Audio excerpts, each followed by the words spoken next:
October 2025, the Wythenshawe Creative Space held the return of Open Mic Night Liveinshawe. This time around, it was dedicated to poetry and the spoken word.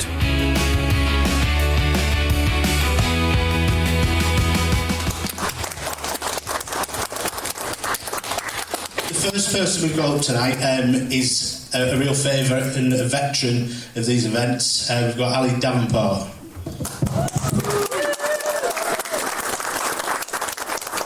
Good evening. Hello. So, the last time I was stood here was when my 93-year-old mum was at home dying. We brought her back from hospital, and she actually died a week and a half later.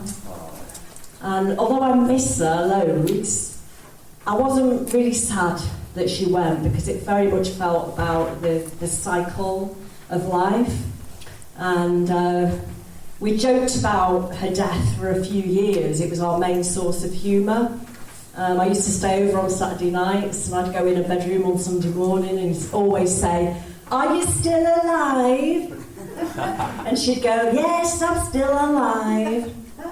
And on the very last Sunday, I said to her, "Are you still alive?" And she said, "No, I'm dead."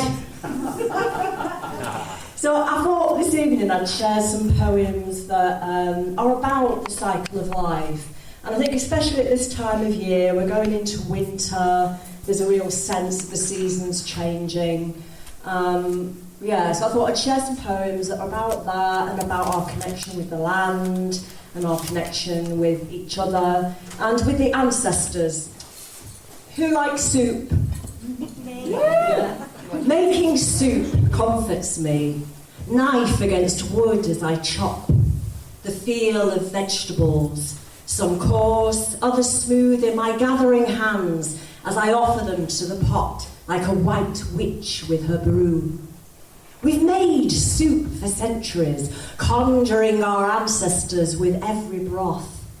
It's a simple spell, the warm, bubbling calm letting us know all is well. All is well. I don't mind aging. Life still flows. I'm still growing, just growing old. Why begrudge the young? They're having their time as I had mine. Their turn will come. If not, it's a blessing denied. Would I trade all I've learned for youthful bones? No, I sit in my salt, honouring the elder I'll be, a crone long in the tooth with others of her kind, giving complaint short shrift, widening to wisdom.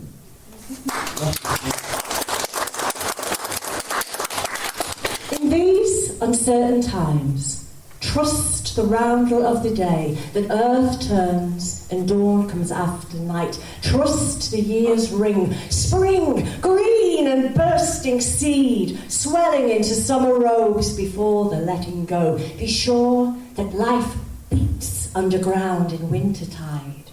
The wheel shifts, there'll be rebirth. Trust the wax and wane as our ancestors did. They're in your bones. We walk on ground where they drummed, silvered by the same moon. We're all in this great round. Trust and be blessed. Thank you.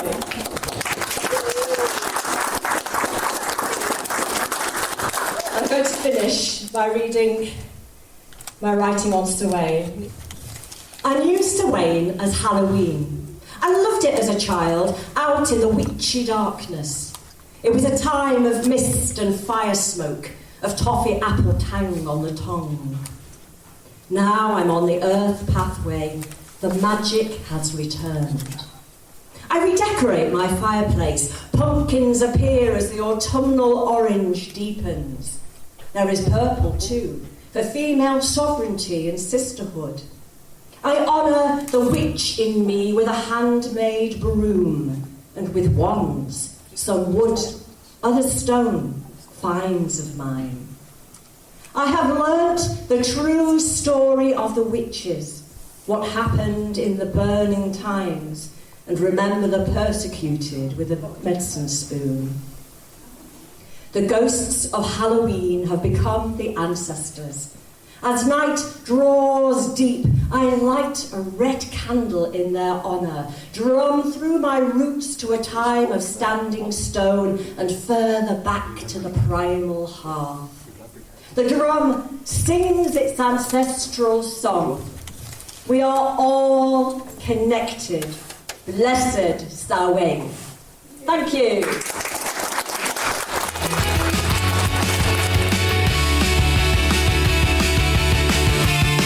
Next up, Taryn Jade. So I'm going to do a poem about my granddad. My granddad was mental, mad as a box of frogs. He was literally such a big character, and I weren't particularly close to him when he was alive. He's dead now. Just because we lived a bit further apart. Him and my cousin, they used to live around the corner, and a lot of my cousins would go around every day, and I was just a bit further away, so I didn't see him as often. But when I was younger, I started learning guitar because he played guitar. I started doing art because I wanted to know my granddad, because my mum used to tell me such amazing stories about him. I wanted to be more connected with him. And the other week it was actually after the last Liveinshawe. My dad had rang me to say how it had been. He keeps saying he's going to come, but I don't want him to. And he was asking me how it had gone, and he asked me to send him videos and pictures and stuff like that so I could show him, because he's not been. And I did. And he went, "Do you know who'd love Liveinshawe? Your granddad Melvin." And then I sat and thought about it, and I thought, wow, really? I have actually designed his ideal evening, because he lived around the corner and he played guitar, and he used to go all the way up to the Pebble Peak like twice a week to just play guitar. But yeah, I'll tell you more about him in this poem anyway. Melvin could paint like a master. Melvin could play. Melvin would look after animals, and he'd drink every day. He collected bits of watches that he hoped to one day fix. He'd tinker and he'd fiddle until he got fed up of it. His guitar was his best friend. He loved an Irish jig. No Irish blood within him, but he just loved the gig. He was an artist and at times a recluse. He hoarded everything that he thought that might have a use. That means stacks of newspapers taller than my head, all around the house as well as around his bed. Foil containers stacked from the floor to the ceiling. Did he find it comforting? Was it his healing? To keep everything that he'd ever seen and ever felt, from a box of old wire hangers to some broken leather belts. Animals would flock to him, particularly when they were hurt or needed food, and he'd look after them, and you'd see a drastic change in his mood. He could be so gentle to the foxes and the birds. He'd feed them out his hand and he'd soothe them with his words. Children were different though, he hadn't quite figured them out. He could be quite moody or sometimes have a shout. But he'd tell us stories about the animals that he'd met, and he'd raise the babies when he found an abandoned nest. As he got older, he started to struggle more and more, and for years he didn't go past his front door. He couldn't process it once his daughter had tragically died. All he knew to do with emotions was hide. 4 years in hiding from the world as best as he could do, and then one day, completely out of the blue, he decided he was going out. I'm like, oh, it's alright, it's only happening to me, it's fine. It would be as well, because he's a nuisance. 4 years hiding from the world as best as he could do, and then one day, completely out of the blue, he decided, I'm going out, and my nana exclaimed with delight, because for every day for those 4 years they'd had some sort of fight. She was sick of the sight of him, of that I'm sure. She wanted some peace, and she pushed him right out the door. To her surprise, after this he rarely came back home, spending his golden years anywhere but alone. He went to the pub every night and on 3-day benders. I found him in the gay village with his new friend who explored both genders. One day I walked past him in Civic and I noticed he was carrying a trident and a torch, but he looked really focused. He told my nana that his back was far too bad to do the cleaning, but he danced and sang all around the pubs on the karaoke steaming. He met a new friend called Penny at his new yoga lessons. My nana called her his fancy woman. That was her impression. She wasn't angry at him though, she just found the whole thing quite amusing. I think she was just glad that it was life that he was choosing. Every special date they'd still get each other a card and wrote, "My everlasting love" at the bottom as a note. They would switch floors in the house halfway through the day, one up, one down, and they'd share 1,000 words without making a sound. The love was there till the end, there's no doubt about that. Sometimes you'd see glimmers of it in the simplest chat. They'd still come to all the family events and have a dance every now and then. Whether happy or not, they were the best of friends. But Melvin was reborn now, and he wanted to be free. Mary just wanted to be at home with the telly and a tea. He watched Countdown every day, and then soon after that, got a taxi to the Peveril Peak and never looked back. When it was his time to leave, he went out with a bang. He had a stroke whilst out in the pub where he sang. 1 year before, he was in the hospital because he'd had a heart attack, and he was missing from his bed without his shoes or a coat on his back. My nana was confused, no staff knew where he was or where he'd gone. Then suddenly they noticed him out the window. Back in those days, the nurses lived just in the next block away, and he'd heard music and noticed that there was a party underway. So while everyone's worried, thinking he'd gone missing, he was caught dancing with the nurses, flirting and kissing. Never a dull day with a husband like Melvin Moulton. He'd find a party anywhere from Wythenshawe to Bolton. Now so many years have passed, and my nana's there holding his hand. Her crazy handsome husband, who now could barely stand. He ripped out his cannulas just because his friends were coming to visit. He couldn't be seen to be weak by his boys, innit? He calmed down once they'd arrived, and then soon after they left, he took one big last exhale and let himself find rest. I feel him inside me at times of spontaneity and fun, but at Liveinshawe is where I feel that we are truly one. His love of art and music and nature is something I've always admired, and talking about his talent is something that I'll never tire. So this one's for you, Grandad, and I hope you can see what a legend you were, are, and always will be.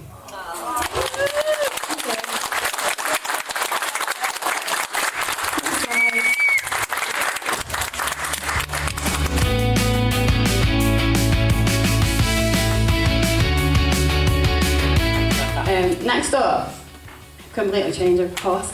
So we've got Janine's going to come up and do a talk. So Janine has started an organisation, it's been going for a while now, called Be Part of Change in memory of her son.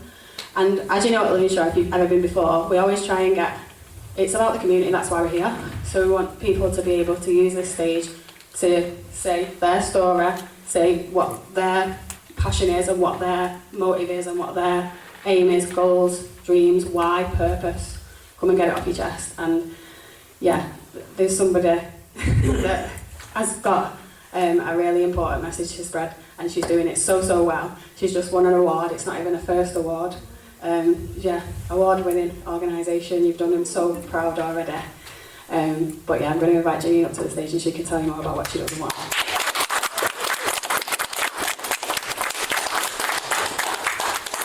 Hi guys. Hello. So, on the 5th of April 2019, my son Tyrell came home with two friends, male and female. He's gone to his bedroom like he always does. I'm just getting up to go to work. So I've called him in my bedroom, like, why have you brought people back? He's like, oh mum, it's just a one-off. So I've left, I've gone to work. It must have been about 10 o'clock, I've noticed 2 missed calls on my phone and a voicemail. I've listened to the voicemail, it's the police telling me that I need to ring them as soon as possible. I've rang them, they've then told me that Tyrell's been attacked, I need to get to the Manchester Royal Infirmary.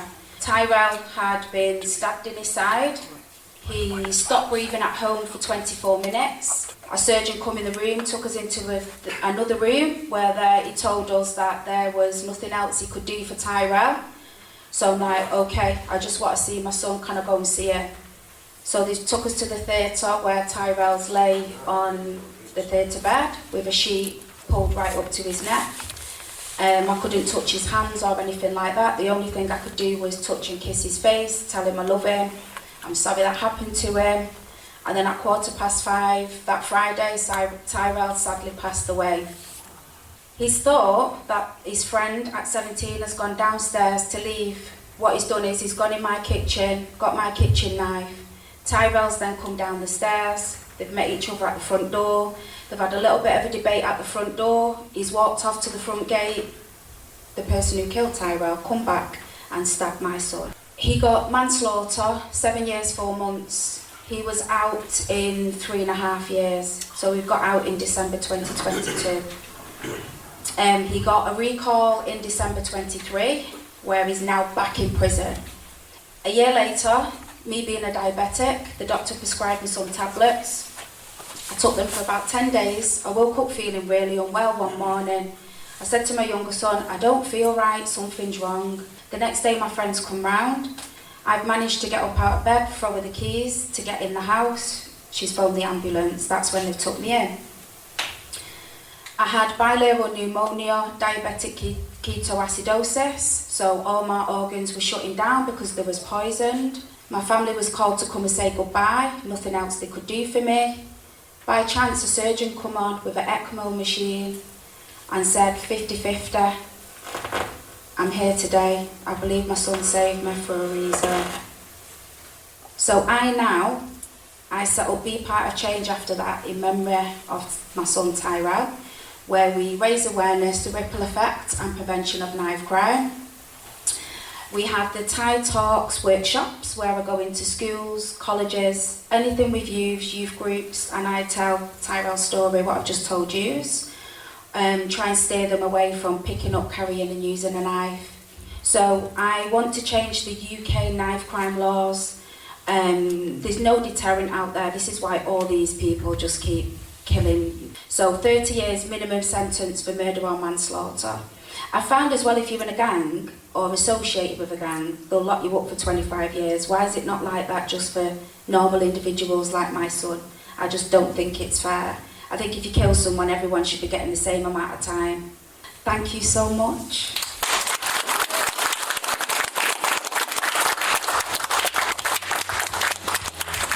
You can find out more information about the work Be Part of Change does and support the organisation by emailing bepartofchangec.i.c@gmail.com. Next up, Marlene Oliver.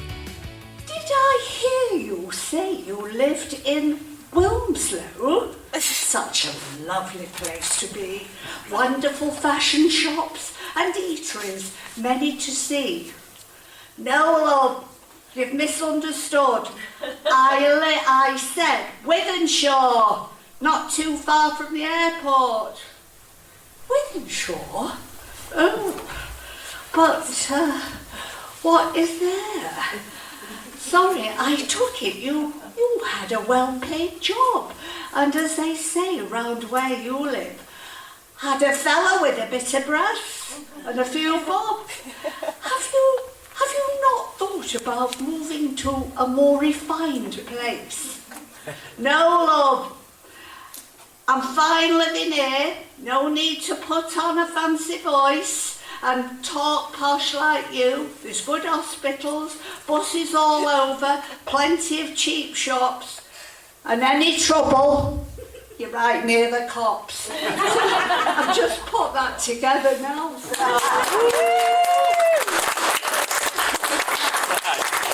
This is the tale of Hilda Mary McHutton, reaching 60, still lamb, but dressed as mutton, conscientious worker, always respectably attired, mills and boons at bedtime, her fantasies fired.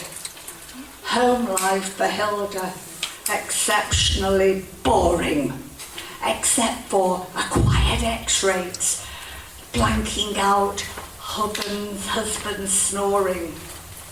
Her big 60 arrived, coinciding with a tabloid feature. 60, wonderful age to be a sexually charged creature. Forget a bus pass, 2 for 1 on Monday nights. Wear glamorous underwear and bib vein support tights. Spend your funeral policy now. No pockets in shrouds. Stick out your chest. Walk tall. Head in the clouds. Following tabloids' fantastic advice, Hilda decided on naughtiness while staying quite nice, reminding herself, stick out your chest, Hilda, go for it, girl, unleash your mind, let your feelings unfurl. Big thank you to Dr. Cash in Hand, star surgeon of renown. Her chest was inflated, Botox reduced her frown. Mind you, He included little tucks to her neck and her bum, deciding he might as well benefit from Hilda's lump sum. Then off to a lively costa, leaving her refined family dismayed, where she met Signor Diablo, and with him adoringly she stayed, kicking over the traces, such fun in the sun, pensioner freebies, a gigolo, her new life had begun. So there we are.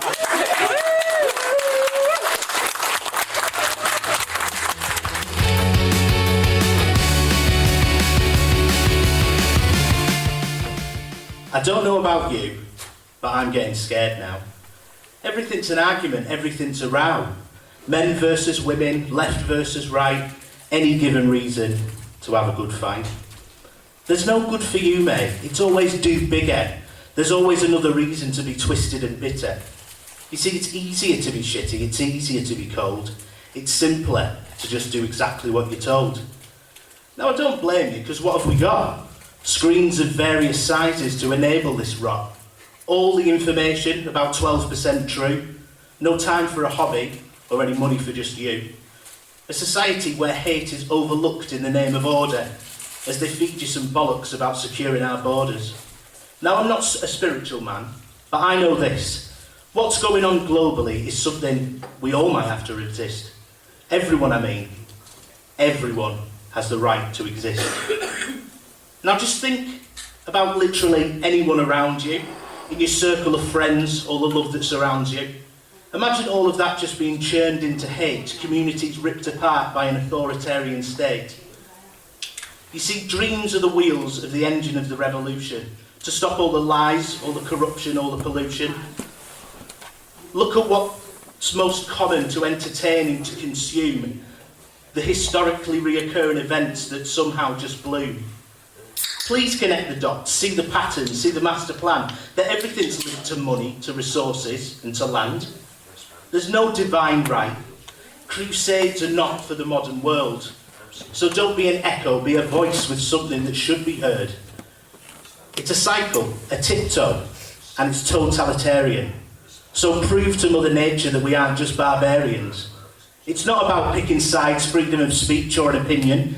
It's not about rebelling, it's not about expelling evil from your kingdom. It's a lie to bamboozle, an age-old cliché. Look at Mussolini, Hitler, Franco or Pinochet. If there's a specific intention and it's aimed at an entire people, if it's marketed that your geographical placement means you're not equal, then please have a think about what you're saying. It's obvious that you're oblivious to the game that they're all playing. So break the chain, blame the ones that are fueling the fire, the ones that are making it impossible for you to retire.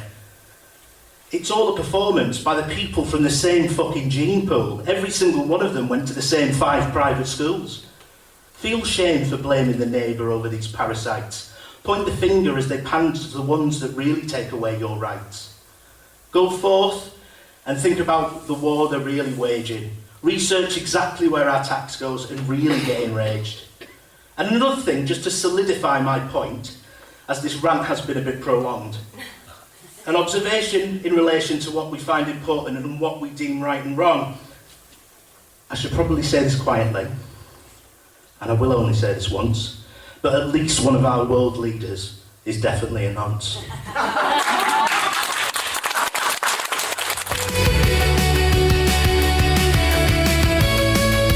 So next we've got Sue. Sue, can you make yourself known? Hello. Hello. Sue's going to come up with that. Can we have a round of applause for Sue?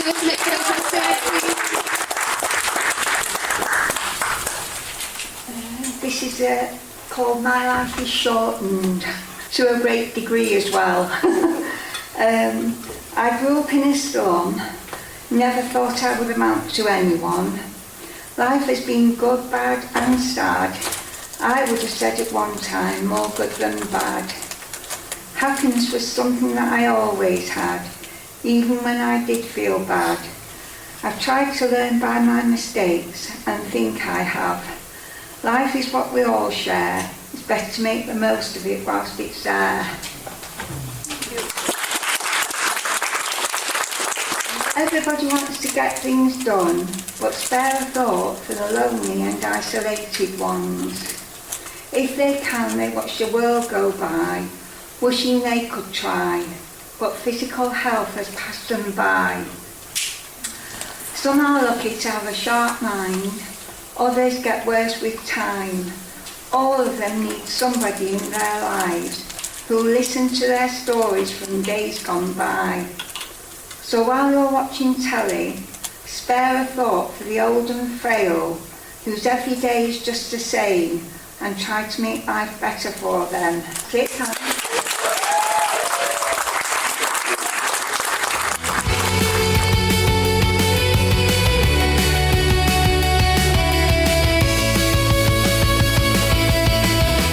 There's one in the anonymous box. Woo! So I'm going to read it. If you want me to say your name after this, I'll give you the opportunity if you want to own it. But it's been put in the box anonymously. It's called Music to My Ears. Hurry, hurry, hurry, no time to stop and look around at the true beauty of the world as autumn leaves drop to the ground. We miss the beauty in life and our loved ones we see every day. We take for granted the people who shape our lives in a big way. It's so easy to get caught up in the stresses of life. Family problems, money, worries, the usual strife. Conquer the bad, roll with the good. Don't let life get you down. Enjoy little pleasures such as the uplifting magic of a heavenly sound. Whilst in Manchester one cold, dull October day, watching people do their own thing and go their own way, I was mesmerised by the glorious sound of panpipes as they filled the air. People who were rushing around without a worry or a care. Stood and watched two Indian men play this sweet melody, which lifted their spirits to new heights and away from the melancholy. Business people, shoppers, even the drunks on the street enjoyed this enchanting sound and they were up on their feet, joined together as one for this spellbinding event, taken away from the mundane and miraculous day well spent. That was beautiful. If you want me to say your name, put your hand up now. It was Natasha Harkin over there. That was amazing, thank you. That's it for part one. Unfortunately, we didn't get a chance to record everybody on the night, but to get the full experience from it, as well as some snacks and your chance to perform, Liveinshawe hosts regular events throughout the year in the creative space. Liveinshawe October 2025 was hosted and arranged by the team at Liveinshawe. The next event is on Friday the 30th of January. This podcast was produced by Mint Sounds. The announcer was Johnny Robinson and it was produced and recorded at the Wythenshawe Library Creative Space. Check out part 2 and discover more on soundsmin.co.uk.